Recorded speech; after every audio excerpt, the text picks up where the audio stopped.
Ya, sekarang ini untuk segmen seterusnya kita akan mengetahui berkenaan cabaran usahawan digital Bumiputera berhadapan pandemik COVID-19. Jadi hari ini saya bersama dengan dua orang belia yang sangat hebat. Latar belakangnya saya perkenalkan terlebih dahulu. Di sebelah sana Khairul Anwar Muhammad Zaki, Ketua Pegawai Eksekutif Pandai Education Sdn Bhd, dan juga di sebelah kanan saya yang baju biru Encik Arif Imran, Ketua Pegawai Eksekutif Surf Vehicle Super App. Assalamualaikum. Assalamualaikum. Baik, sebelum kita berbicara mengenai cabaran pandemik COVID-19 kepada usahawan-usahawan tempatan ketika ini, mungkin boleh kongsikan kepada penonton berkenaan latar belakang perniagaan anda selepas memenangi Superb 2019 baru-baru ini. Okey, pertama sekali terima kasihlah kerana jemput kami ke sini. Soalan menawar tadi, nama saya Khairul Anwar lah. Jadi saya ni daripada Pandai, sebuah aplikasi pembelajaran untuk pelajar-pelajar sekolah. Jadi Pandai ni sebuah app lah. Jadi menggunakan Pandai, pelajar-pelajar sekolah dari tahun 1 sampailah tingkatan 5 boleh dapat bahan-bahan macam latihan, kuis, ujian, sampel paper ke. Jadi kami di Pandai ni bukanlah nak replace cikgu sangat, tapi macam offer alternatif lah daripada buat buku-buku latihan yang paper based kan, yang tak ada ciri-ciri interaktiviti, tak ada menarik apa semua, dan kita terjemahkan dalam bentuk aplikasi. So masa kami masuk Super tahun lepas tu dalam peringkat ideation sajalah, baru lagi. So alhamdulillah daripada Super tu kita boleh berkembang seterusnya lah. Bagi Cik Arif lah. Okey, terima kasih Munawar. So saya Arif sekali lagi. Jadi Surf ni adalah sebuah aplikasi untuk yang menyelesaikan masalah-masalah pengguna kereta untuk jaga kereta diorang. Jadi kita perkenalkan konsep yang dinamakan Digital Vehicle Ownership Experience. So bila ada app tu jadilah Vehicle Super App. Jadi dalam app ni ada semualah. Mana dari segi nak maintain kereta, nak service, repair, road assistance, nak renew insurance, road tag, sampai nak save dia punya insurance policy, road tag dekat dalam tu pun boleh. Ada reminder dan sebagainya. Jadi kalau sebelum Superb dulu memang idea kita masa tu masih lagi baru, kira just ada servis dan sebagainya. Tapi lepas Superb ni kita start untuk perkemaskan lagi konsep Vehicle Super App tu. Dan sekarang ni kalau ikut service provider ataupun merchant yang dah sama-sama terlibat dengan kita, dah lebih dalam 300 bengkel-bengkel. Walaupun baru tahun ni kita start onboard dia bengkel-bengkel tu lah. Okey, itu sedikitlah latar belakang mengenai kedua-dua Ketua Pegawai Eksekutif dan syarikat yang diperkenalkan tadi. Dan mungkin sekarang ini boleh memberi pencerahan kepada penonton, apakah unique selling point bagi setiap syarikat. Mungkin kita mulakan dengan Pandai dulu. Okey. Alright. Jadi misi kami adalah nak bantu pelajar-pelajar sekolah untuk belajar kan. Memang selama ni kami dah lebih kurang 10 tahun lah dalam dunia pendidikan. Tapi of course in the past kita buat benda-benda yang traditional sikit. Macam face-to-face program, paper-based program kan. Jadi walaupun ramai terlibat dengan program kami rasa macam kalaulah kita gunakan teknologi, kita boleh impact lebih ramai pelajar daripada seluruh Malaysia kan. Daripada luar bandar ke, dan impact dia berterusan. Dan itulah kita datangkan dengan aplikasi Pandai. Jadi berbeza dengan macam buku latihan yang biasa, yang fizikal ni kan, bila kita buat apa semua di dalam app Pandai ni, mereka dapat instant feedback, ada automatic grading, boleh dapat jawapan betul salah secara langsung. Dan selain itu ada jugalah gamification element macam all these point, ranking, badges yang nak motivatekan lagi pelajar supaya belajar berterusan. Of course kita punya misi akan datang, kita akan lengkapkan lagi dengan ciri-ciri tambahan lain, tapi buat masa ni kita dah ada ciri-ciri some form of artificial intelligence dalam Pandai yang memberi kelainan daripada buku-buku biasa di pasaran lah. Bagi Encik Arif pula, apa unique selling point bagi syarikat anda? Sebab nak menang Superb ni bukan mudah. Jadi hanya usahawan-usahawan yang mempunyai daya kreativiti yang tinggi dan solution base untuk memenangi satu competition yang cukup mencabar ini. Betul. Jadi untuk kami ni sebenarnya adalah kita mendigitalkan experience atau pengalaman untuk pemilik kereta. Jadi maksudnya dia masih lagi pergi ataupun servis kereta ni at the end tetap ada bengkel kan, bukannya fully digital, ataupun tetap ada road assistant, tetap ada provider, mekanik datang turun tolong ke, insurance atau produk tetap kena tampal. Tapi cuma bezanya adalah experience yang sama, mungkin sama, banyak benda yang dia still buat secara fizikal, tetapi kita connectkan dengan digital. Dia sekarang ni era dipanggil cyber physical kan. So maksudnya apa yang kita buat tu secara rekodnya masih lagi ada secara digital. So kita digitalkan semualah, maksudnya dari segi macam invoice, receipt, yang dulu receipt macam conteng je dekat mana-mana bengkel dan sebagainya, sekarang ni semua dalam bentuk digital. Dan even macam kalau kita dulu kan ada inspection report ataupun job sheet kan, dia tulis kereta ni dalam kondisi ni macam mana, ada yang rosak ataupun yang elok lagi ke, bila kena tukar dan sebagainya. Sekarang kita tukar benda tu semua menjadi digital. Jadi kita provide Carhef yang orang semua mudah faham lah. Ada hijau, ada gauge meter, dah hijau ke merah kena tukar, kuning next time kena tukar dan sebagainya. So masih lagi kita memiliki kereta secara fizikal, masih lagi secara fizikal, tetapi pengalamannya kita digitalkan. Kedua-duanya mempunyai unique selling point yang sangat baik dan juga berasaskan kepada penyelesaian ataupun solution focus. Dan sekarang ini kita difahamkan bahawa untuk bila memenangi Superb ini, anda mendapat geran RM500,000 dan juga mendapat bimbingan daripada pihak di bawah teraju sendiri. Jadi bagaimana perniagaan anda berubah selepas memenangi Superb 2019 ini? So kalau lepas menang Superb tu memang banyak membantulah. Terutamanya bukan hanya dari segi duit, RM500,000 tu grant of course lah. Memang banyak bantu untuk kita ramp up marketing ataupun kita hire lebih ramai untuk melajukan lagi pergerakan bisnes. Tapi juga masa Superb ni, even sebelum menang pun mereka dah provide pelbagai program. Contohnya ada bootcamp yang sebenarnya ada coach dan sebagainya yang tolong kita untuk refinekan kita punya perniagaan tu. Sehinggalah bila dapat RM500,000 tu, maknanya bukan hanya duit tu tak sia-sia lah. Kita dapat RM500,000, kita dah tahu dah lagi, maknanya bisnes dah lagi konkret lah ataupun lagi structured untuk kita meneruskan, untuk kita besarkan lagi lah. Dan sekarang ni memang kita banyak fokus untuk mendigitalkan bengkel-bengkel tempatan dan sebagainya. Jadi most of the budget marketing Superb tu sebenarnya yang kita pakai untuk tu lah. Dah lebih 300 dan targetnya sampai hujung bulan ni akan ada 500 lah all together, maksudnya bengkel-bengkel yang didigitalkan. Itu pun yalah, most of the marketing cost tu datang daripada Superb punya funding lah. Cukup menarik. Dan bagi Encik Khairul sendiri, bagaimana program-program di bawah Superb ini dalam membantu untuk melahirkan lebih ramai lagi usahawan di luar sana yang berdaya saing dalam situasi semasa ekonomi kini? Okey. Itulah saya tengok program Superb ni, actually last year masa saya join tu pertama kali saya join, dan tapi saya tengok Superb ni memang menarik. Dia memang khas, satu dia khas untuk usahawan-usahawan yang ada idea baru untuk permulaan. Nama pun Superb tu adalah skim usahawan permulaan Bumi Putera kan. Jadi kepada siapa-siapa yang ada idea barulah. So masa dalam personal experience saya sendiri pun macam Arif cakap tadi, sebelum selain pada dana dan bantuan tu, bila kita lalui proses dia panjang, daripada beribu yang masuk tu kan, daripada Rockpiece setiap zon, selatan, utara, KL, Sabah Sarawak pun ada. Kemudian pergi ke proses seterusnya, ke semi-final, ke final. Dan in between tu, kita nak lalui proses tu, kita kena berdepan dengan pelbagai juri. Dia akan tanya soalan, korek kita apa semua kan. Grill kita whether idea kita ni bagus, whether kita bersedia ke tak. Jadi macam bila kami tu, masa last year tu, masa tu pandai tu baru lagi dalam peringkat idea. Kita dah start lah develop sikit-sikit, tapi belum ada produk yang betul lagi. Jadi bila juri tu tanya dan macam-macam setiap peringkat, lalu bootcamp dengan mentor dan coaches sebagainya, bila kita menang tu, selain daripada dana suntikan tu, dia macam beri satu validation lah bahawa idea ni sebenarnya boleh pergi. Jadi kita pun dapat semangat lagi. Bila menang tu lagi inilah berkobar-kobar lah nak realisasikan idea perniagaan kita yang dalam Superb tu.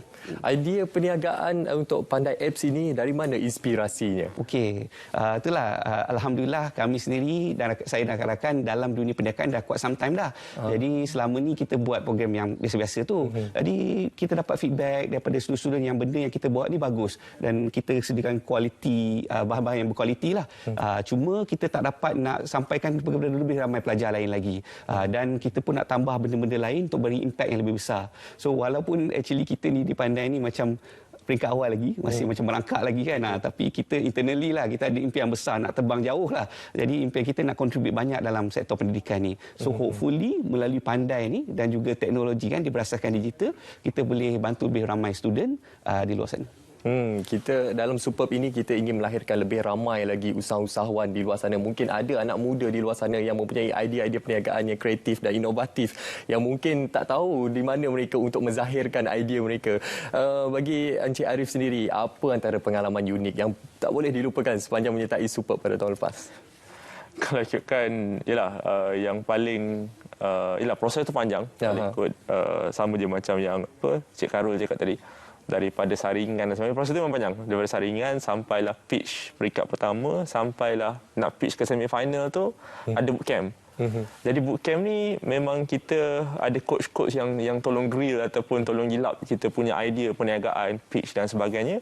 Dan yang paling paling yang mahal kat situ adalah network antara ramai lagi aspiring usahawan yang lain sama-sama turut serta. Maknanya ada lagi Bahasa daripada ratusan kan, daripada ratusan sampai jadi puluhan. Tapi maksudnya yang ratusan ataupun puluhan itulah yang kita masih lagi kawan sampai sekarang dan masih lagi tolong menolong sama sendiri sampai sekarang, sharing. Kadang-kadang ada lepak-lepak lah, ada online session pun ada sekarang ni. Malam punya night session borak-borak kan pun ada sekarang ni.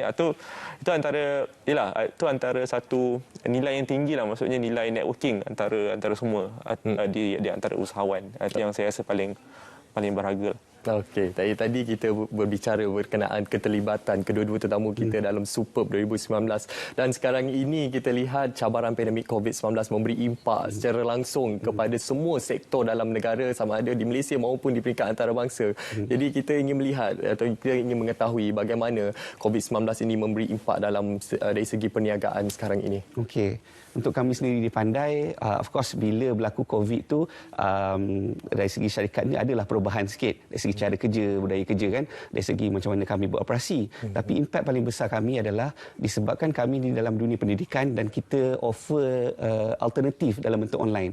Jadi bila berlaku PKP tu masa awal-awal dalam bulan Mac macam tu kan, bila mula-mula PKP tu, sebelum PKP, yes kita dah ada start sama users lah. Kita ada beberapa user yang dah start mula kan, kira-kira dalam Februari itu lebih kurang 2,000 pengguna lah Pandai. Tapi bila berlaku PKP, dalam minggu pertama tu saja, dalam bulan Mac tu, tiba-tiba orang mencari alternatif. Sebab bila PKP kan sekolah tutup, pusat tuition tutup, kedai-kedai buku pun tutup, dan mereka cari alternatif. Dan ketika itu mereka terjumpa tentang Pandai. Jadi dalam masa minggu pertama je, actually website Pandai ni terus crash. Ramai sangat masuk. Dalam masa beberapa hari, lebih kurang 1.9 juta orang unik yang datang ke melawat kami lah.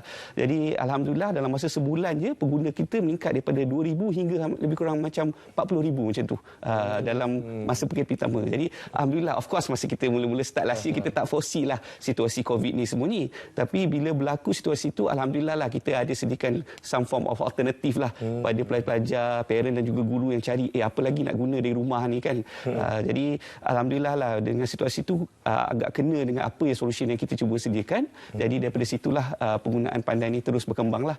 So sehingga hari ini Alhamdulillah ada lebih 100,000 pelajar daripada seluruh Malaysia yang menggunakan aplikasi kami lah. So kita pun rasa lega lah kita boleh bantu ramai orang dengan apa yang kita sediakan. Alhamdulillah. Nampaknya Pandai Apps menerima impak yang cukup positif. Dan bagi Surf App pula, bagaimana mengambil hikmah daripada pandemik COVID-19 ini untuk mengatur strategi perniagaan untuk membuat penambahbaikan dalam perniagaan? Jadi kalau impaknya ada dari pelbagai sudut kan. Kalau dari segi operasi ataupun operationally kami itu memang kita, kalau tech company ni kita dah memang biasa semua benda dekat cloud ataupun kita dah biasa remote working ni dah biasa. Jadi agak maknanya mudah untuk, maknanya taklah mudah sangat tapi agak mudah untuk kita adapt dengan situasi COVID-19, MCO dan sebagainya. Tapi dari sudut pula adalah bila keadaan COVID berlaku, banyak perniagaan-perniagaan SME atau perniagaan kecil macam bengkel dalam bidang aftermarket business contohnya, automotive aftermarket. Jadi banyak yang terkesan kerana ada SOP baru, ada orang dah tak nak contactless, orang dah ada doubt nak pergi kedai, orang tak drive sangat dan sebagainya lah. Jadi bila keadaan ini berlaku, kami fikir masa tu bila keadaan berlaku, antara elemen penting untuk bagi diorang ni get back on their feet kan, mana untuk bagi diorang ni berdiri balik dan boleh thrive adalah digitalization. Betul. So pendigitalan ni agak penting dan kami pun bila set benda tu dan kita terus push harder. Jadi kita onboardkan diorang ni maknanya dengan menggunakan merchant-merchant bengkel-bengkel sana dengan menggunakan sistem surf, mereka boleh benda tu boleh membantu mereka ni dalam melaksanakan pelaksanaan SOP. Contoh dari segi contactless payment, ada booking system, dan invoice receipt tu dah tak ada lah pakai kertas dan sebagainya. Semua secara digital. Jadi kita pun memang kerja lebih kuat untuk onboardkan sebanyak mungkin. Tapi yang menariknya ketika ni, sebelum ni agak sukar untuk macam nak onboard bengkel-bengkel yang jauh luar daripada Klang Valley dan sebagainya sebab kita kena macam pergi sana dan sebagainya kan. Tapi ketika situasi macam ni, kita berjaya untuk onboard, libatkan mereka secara online. Kita buat webinar, Zoom session dan sebagainya. Baik. Dan memang kita ada kira yang aktif di luar, dia secara nationwide. Jadi mana kita berjaya expand penggunaan aplikasi surf tu bukan hanya kalau dulu ada beberapa negeri sebelum support dulu ada Kuala Lumpur, Selangor, ada Johor dan ada Penang. Tapi tahun ni sebab COVID ni tiba-tiba dah nationwide dah. Baik. Sebabkan mereka tadi boleh adapt dengan online, secara online pun dah boleh onboard. Baik, Encik Arif, secara ringkas, apa perancangan masa harapan impian untuk 5 tahun, 10 tahun akan datang untuk Surf App ini? Okay, kalau ikut perancangan kita dalam masa bawah 5 tahun, kita nak jadi vehicle super app nombor 1 di Asia Tenggara. Wow. Dan memang di bawah 10 tahun juga kita memang ada plan untuk IPO kan lah. Kita punya company. Dan kalau dekat lagi 1 tahun, tahun depan kita aim untuk achieve sekurang-kurangnya 2,000 merchant dan 200,000 pengguna. Itu secara dekat lagi lah. Okey. Bagi Encik Khairul pula, mungkin sedikit nasihat kepada anak-anak muda di luar sana yang mempunyai idea-idea perniagaan yang kreatif, inovatif tetapi masih mencari-cari hala tuju mereka. Nasihat kepada mereka. Itulah yang pertama sekali saya rasa kalaulah program Supup ni diteruskan lagi akan datang kan, saya sarankan sangat kepada siapa di luar sana yang ada idea baru ataupun idea yang sudah ada tapi mahu dikembangkan lagi, joinlah program Supup by Teraju ni. Of course ada banyak sangat value di sana. Yang keduanya, sebagai usahawan ataupun bakal usahawan ni kadang-kadang kita ni lonely sikit sebab yalah kita buat kerja seorang apa semua.